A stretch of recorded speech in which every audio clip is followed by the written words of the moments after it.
कहानी की शुरुआत होती है एक हैंडसम नौजवान से जिसका नाम था शॉन। आज वह किसी खास मुलाकात के लिए निकला था। दूसरी ओर मारिया नाम की एक हसीन महिला एक होटल के कमरे में दाखिल हुई। वह किसी की आहट का बेसब्री से इंतजार कर रही थी, लेकिन दिल में एक अजीब सी घबराहट भी थी। अपनी इस बेचैनी को दूर करने के लिए उसने 2 नशीले पैग लगाकर खुद को तैयार किया। जल्दी ही दरवाजे पर एक दस्तक हुई। मारिया ने दरवाजा खोला तो सामने आंखों को सुकून देने वाला शॉन खड़ा। ये वही खुशकिस्मत नौजवान था जिसे मारिया ने अपनी खास जरूरत के लिए बुलाया था। अंदर आते ही शॉन ने उसके गालों पर एक मीठी चुंबन दी, जिसने मारिया के दिल में गुनगुनी हलचल मचा दी। शॉन पैसे लेकर महिलाओं की दबी हुई ख्वाहिशों को पूरा करने वाला था और आज मारिया भी उसके साथ अपनी प्यास बुझाने वाली थी। शॉन को देखकर मारिया खुश तो थी, पर साथ ही थोड़ी सहमी हुई भी। असल में शॉन की जवानी देखकर उसे अपनी उम्र का फासला महसूस होने लगा था। शॉन उसकी बेचैनी को भांप गया और उसने माहौल को हल्का करने की कोशिश की। उसने मारिया से उसके सपनों के बारे में पूछा ताकि वह उसे उसी तरह खुश कर सके। मारिया ने हिचकिचाते हुए बताया कि उसके पति की मौत 2 साल पहले हो गई और उनकी नजदीकियों में कभी कोई करंट नहीं दौड़ा। वो हमेशा एक ही रस्म पूरी करते थे, जिससे उसे कभी वो सुख महसूस नहीं हुआ जो एक पुरुष के स्पर्श से महिला को मिलता है। शॉन समझ गया कि उसे इस अधूरी दास्तान में क्या रंग भरना है। शॉन उसके करीब आया, पर मारिया को अपनी बढ़ी हुई उम्र के कारण थोड़ी झिझक हो रही। बातचीत को सहज बनाने के लिए उसने शॉन की खूबसूरती की तारीफ की। जब शॉन ने उसके बारे में पूछा तो मारिया ने बताया कि वह एक प्रोफेसर है और उसके 2 बच्चे हैं जो उसे कुछ खास पसंद नहीं करते। थोड़ी और गुनगुनी बातें हुई और फिर शॉन ने उसे प्यार से अपने घेरे में लिया और आगे की तैयारी के लिए बिस्तर की तरफ ले गया। मारिया अभी भी अपनी पुरानी बातें कर रही थी जब शॉन ने इश्क के खेल में अपनी उंगली का कमाल दिखाना शुरू कर दिया। इससे पहले कि उनकी मस्ती परवान चढ़ती, मारिया ने पूछ लिया कि उसने सबसे अधिक उम्र की कितनी महिला को खुश किया है। शॉन ने बेफिक्री से कहा, मैं तो 82 साल तक की गुफा में भी धमाके कर चुका हूँ। यह सुनकर मारिया फूली नहीं समाई, क्योंकि वह तो उससे आधी उम्र की थी। शॉन ने मारिया को फिर से गर्म करना शुरू किया ताकि उसकी खामोश गुफा में बारूद भर सके, मगर मारिया अचानक कपड़े बदलने के बहाने बाथरूम में चली गई। उसने आज के लिए एक खास पहनने वाली हसरत खरीदी थी। वह कपड़े तो बदल लेती है, पर घबराहट उसका पीछा नहीं छोड़ा। बाहर शॉन अपने हथियार निकालकर युद्ध के लिए तैयार था, जबकि मारिया अभी भी बाथरूम में थी। काफी देर बाद जब मारिया बाहर आई तो उसने शॉन से कहा, अगर तुम जाना चाहो तो जा सकते हो, मैं पैसे वापस नहीं लूंगी। शॉन ने प्यार से उसे समझाया, बिना तुम्हें खुश किए मैं नहीं जाऊंगा, ये मेरा फर्ज है। इतना कहकर उसने उसके मीठे तरबूजों को सहलाने की कोशिश की। शॉन तो पूरे मूड में था, पर मारिया उससे उसकी निजी जिंदगी के बारे में पूछने लगी। शॉन ने बताया कि वह अपनी मां के साथ रहता है, पर उसे उसके इस काम के बारे में कुछ नहीं पता। बातों ही बातों में मारिया ने अपना पुराना दर्द बयां किया कि उसका पति घर आकर बस खाना खाकर सो जाता था। उसने कभी उससे प्यार नहीं किया। अगर कभी उस साले का मूड होता तो ही वह मेरे करीब आता और अपना पानी निकालकर फिर से सो जाता। उसने कभी नहीं जानना चाहा कि मैं क्या चाहती हूँ,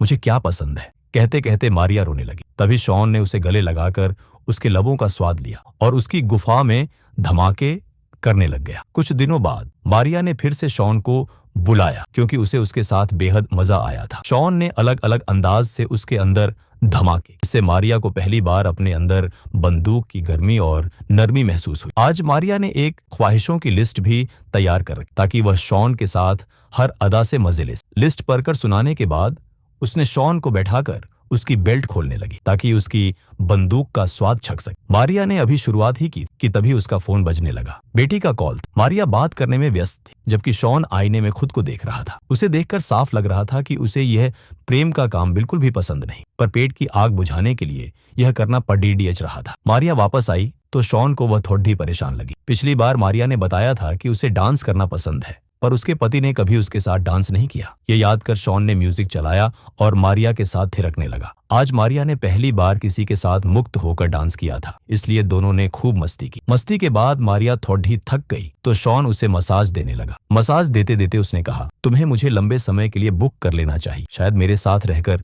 तुम्हारा अकेलापन दूर हो जाए। मारिया ने कहा कि उसके पास इतने पैसे नहीं हैं। मारिया शॉन के जवान शरीर की गर्मी महसूस करना चाहती थी, इसलिए शॉन ने कहने पर अपनी कमीज उतार दी। अब शॉन मारिया के कपड़े उतारने लगा, जिस पर मारिया कहती है, मुझे मेरा शरीर बिल्कुल भी खूबसूरत नहीं लगता, मेरी जवानी तो कब की ढल चुकी है। शॉन ने प्यार से कहा, ऐसा कुछ नहीं है, मेरी नजर में तुम अब भी बहुत खूबसूरत हो और तुम्हें भी अपने आप से प्यार करना चाहिए। इसके बाद माहौल को और नशीला बनाने के लिए दोनों ने 2 घूंट लगाए। पीने के साथ साथ दोनों ने ढेर सारी दिल की बातें भी की। कुछ देर बाद शॉन ने मारिया से अपने मुंह का कमाल दिखाने को कहा। मारिया ने कोशिश तो की पर ठीक से कर नहीं पाई। ये देखकर शॉन कहने लगा कि मुझे लगता है कि तुम्हें ये सब करने से ज्यादा बातें करना पसंद है। चरम सुख और अंतिम विदाई। फिर दोनों फिर से बातों के सफर पर निकल पड़े। शॉन उसे अपने कारनामों के बारे में विस्तार से बताने लगा कि उसने कैसी कैसी औरतों की ख्वाहिशें पूरी की हैं। मारिया भी खुलकर अपनी कल्पनाओं के बारे में बताने लगी। गर्मा गर्म बातें सुनकर मारिया की गुफा में तूफान मचने लगा और वह चुपचाप शॉन की बंदूक को अपने मुंह में डाल ले। देखते ही देखते उसने शॉन को इतना गर्म कर दिया कि वह बिना पूछे ही मारिया की गुफा में धमाके करने लगा। मारिया को शॉन के साथ इतना इम्जा आने लगा था कि वह उसे तीसरी बार धमाके करने के लिए बुलाती है। बाहर बारिश की रिश्तों की बौछार हो रही थी और अंदर ये दोनों नमकीन पानी का स्वाद ले रहे थे। पानी निकलने के बाद मारिया शॉन से गहरी बातें करने लगी। वह चाहती थी कि शॉन अपनी माँ को अपने इस काम के बारे में सब कुछ बता दे, जबकि शॉन ऐसा बिल्कुल नहीं चाहता था। मारिया को शॉन की निजी जिंदगी में काफी दिलचस्पी होने लगी थी, इसलिए उसने उसे बता दिया, मुझे तुम्हारा असली नाम पता है। जब मैंने तुम्हें पहली बार बुक किया था तब मैंने तुम्हारे बारे में काफी कुछ पता किया था। यह सुनकर शॉन को बहुत गुस्सा आया। वह नहीं चाहता था कि कोई भी उसकी निजी दुनिया में दखल दे। वह गुस्से में वहां से जाने लगा। जाते जाते उसने कहा, आज के बाद तुम मुझे कभी मत बुलाना। पर मारिया फिर से मिलने की बात करती रही। जैसे ही वह जाने लगा, मारिया ने उसे उसके असली नाम से पुकारा, जिससे शॉन का गुस्सा 7वें आसमान पर पहुंच गया। उसका दिल तो कर रहा था कि वह गोली मारकर मारिया की जान ले ले, पर उसने खुद को रोका। उसने गुस्से में मारिया को बहुत बुरा भला कहा। वह चिल्लाकर कहने लगा, तुम्हें कैसा लगे अगर मैं तुम्हारे स्टूडेंट्स और बच्चों को यह बता दूं कि तुम पैसे देकर मुझसे अपना पानी निकलवा हो? मारिया के पास कोई जवाब नहीं था, पर उसने फिर भी समझाया, हर माँ अपने बच्चों से बहुत प्यार करती है, इसलिए तुम्हें अपनी माँ को सच बता देना चाहिए। इसके बाद शॉन गुस्से में वहां से चला गया। शॉन के जाने से मारिया काफी दुखी हो गई थी और तभी वह फिर से वापस आ गया। असल में वह अपना फोन भूल गया था। फोन ढूंढने के बहाने वह चीजें इधर उधर फेंकने लगा और मारिया पर अपना गुस्सा निकालने लगा। इसी बीच रोते रोते उसने मारिया को बताया कि जब वह 16 साल का था तभी उसकी माँ ने उसे घर से निकाल दिया था। वह मुझे बिल्कुल प्यार नहीं करती, उसके लिए तो मैं कब का मर चुका हूं, उसने कहा।